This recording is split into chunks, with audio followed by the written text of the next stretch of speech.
Habang nagkikwentuhan sila. Malaman na si Small ay hindi lamang tagapag-release ng mga shipments sa customs, pero siya ang nagre-remit ng pera sa tatlong nabanggit. Yun po ba? Yes, Your Honor. Pera ng ano? Yung po ba pera sa droga o pera sa mga shipment na iba?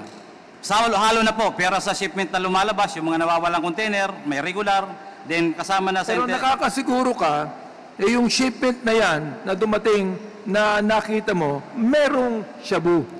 Your Honor, yan po ang hinuli namin na magnetic lifter na mayroong laman shabu. Nakita mo?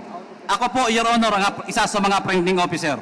So nakita mo yung shabu? Yes, Your Honor, together with PDEA. Ilang toneladang shabu ang nakita? 355 kilos, Your Honor. 55 kilos. 355 Mr. kilos. Chair, sinasabi niya muli na hindi niya nasabi kanina na ang laman ng shabu at ang bigat nito at ilan is 55 355 kilos, Mr. Chair.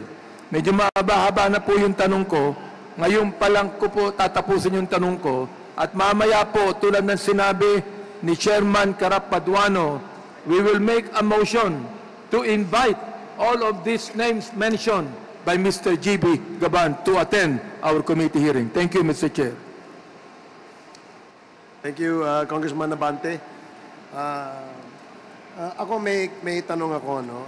Medyo seryoso itong yung sinabi, no. Sa ginagawang investigation ng Committee on Drugs, palaging lumalabas yung pangalang Michael Yang, no. Sa iyong pagkakaalam, no. Si Michael Yang ba ay involved sa smuggling o importation ng droga?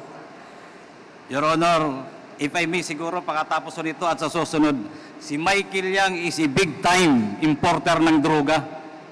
My source is also from his friends. Paano ba ang source? That is why, Your Honor, isa yan sa magnetic lifter. Even he is distributing drugs in the local market. When I was at the jail, Manila City Jail, one person, pumunta ko sa akin yung nakakulong, galing siya sa labas. At ang bunga kala niya ay kilala ko direkta si Michael Yang. Nangumpisalo sa akin yung tao. At sinabi niya kung anong trabaho niya kay Michael Yang. Sa loob na po yan ng kulungan. Hindi ko kakilala. Sinabi niya, boss, sir, kaya pala tiga-custom, kaibigan ako ni Michael Yang. So for about 3 months, ang dami niyang sinishare sa akin. Nung malaman na hindi kami direkta na magkakilala ni Michael Yang tumigil, ang dami niya sa akin sinabi. Siya ba ay nakakulong din sa... Nakalabas na po. Siya nakalabas na. Pero malaman kung anong pangalan? Si Errol. Pili pong may mag-corroborate, Your Honor, para may nakakarinig habang siya nagkikwento. Sige, at the proper time, mamaya, no, bago tayo mag-adjourn. Kasi isa-isahin po natin yung mga iimbitahin natin. Para magkaroon ng linaw itong mga sinasabi mo, Jimmy, no? Opo, Your Honor. Isang malaking puzzle sa amin, no? Na itong si Michael Yang ay siya ba yung the same Michael Yang na economic advisor ng ating dating Pangulo? Yes, Your Honor. Sa pagkakabasa ko sa Diaryo. Nakita mo ba siya personal? Yes, sa reports, Your Honor. Pero si Michael Yang ba, nagkaroon ba ng pagkakataon na magkaharap kayo? Hindi po, Your Honor. Nag-ano po ako, nag-deny. Nagkaroon ba ng pagkakataon na makaharap mo si Attorney Carpio? No, Your Honor.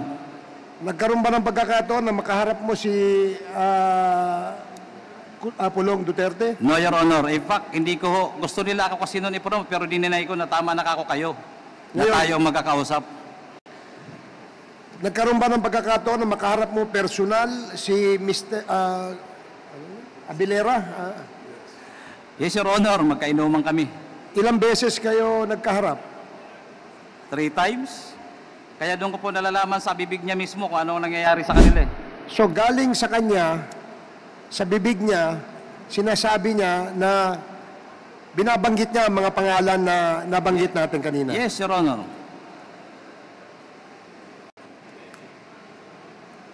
Bukod sa... Sino to si Councilor Abilera sa iyong pagkakaalam?